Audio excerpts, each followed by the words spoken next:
Μερικές φορές σκεφτόμαστε πως η ζάχαρη, λιπαρά ή χολυστερόλη μπορεί να περιέχεται σε ένα τρόφιμο πριν το καταναλώσουμε και αυτό σημαίνει ότι είμαστε έξυπνοι και υγιείς καταναλωτές.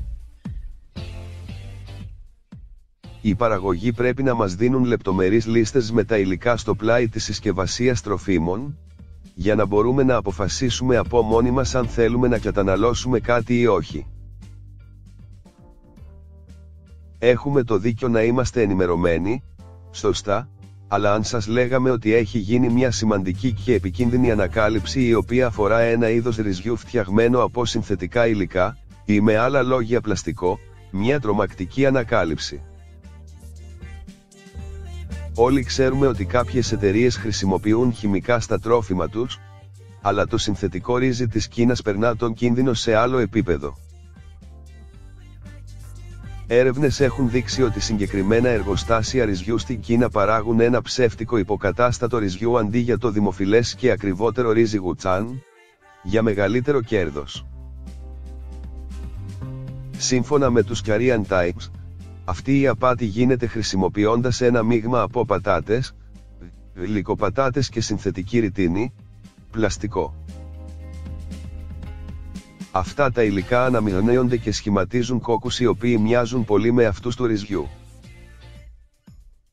Στην συνέχεια τους ψεκιάζουν με ένα αρωματικό που μιμείται τη μυρωδιά του ρυζιού Γουτσάνγκ και είναι δύσκολο να τα ξεχωρίσει κανείς.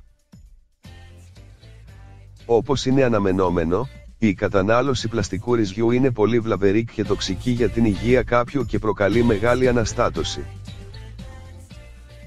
Μια κινεζική αρχή προειδοποίησε ότι η κατανάλωση 3 μπολ από αυτό το τεχνητό ρύζι μπορεί να είναι ισοδύναμο του να φάει κανείς μια πλαστική σακούλα. Το πλαστικό ρύζι δεν κυκλοφορεί μόνο στην Κίνα, αλλά και σε άλλες χώρες. Έτσι, αν έχετε σκοπό να πάτε στην Κίνα, καλό είναι να είστε προσεκτικοί με το τι καταναλώνετε. Δείτε μερικές συμβουλές για το πώς θα καταλάβετε ότι το ρύζι σας δεν περιέχει συνθετικά. 1. Βουλιάζει ή κολυμπάει, ανακλατέψτε μια κουταλιά ρύζι με ένα ποτήρι νερό και παρατηρήστε. Το αυθεντικό ρύζι είναι πιο πυκνό και θα βουλιάξει στον πάτο του ποτηριού. Το πλαστικό ρύζι θα επιπλεύσει. 2.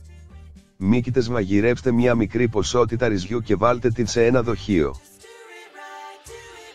Αφήστε το να κάτσει μέσα στο δοχείο και αν σε μερικές μέρες δεν έχει αρχίσει να σχηματίζεται μούχλα, όπως θα έπρεπε με το κανονικό ρύζι, τότε είναι πλαστικό. 3. Μουντζούρα. Να είστε παρατηρητικοί όταν μαγειρεύετε το ρύζι σας. Αν έχει σχηματιστεί ένα παχύ στρώμα κατάλοιπο πάνω από το νερό κατά τον βρασμό, τότε έχετε λόγο να ανησυχείτε. 4.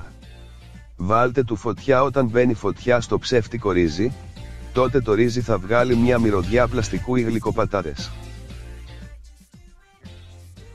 Ναι, θα καεί όπως φαντάζεστε ότι καίγεται το πλαστικό. Γι' αυτό αν θέλετε να έχετε το κεφάλι σας ήσυχο, βάλτε του φωτιά. Δείτε και άλλους τρόπους να ελέγξετε το ρύζι σας παρακάτω. Το πιο πιθανό είναι ότι το ρύζι στο σπίτι σας είναι μια χαρά, αλλά καλό είναι να είμαστε προσεκτικοί με τέτοια θέματα.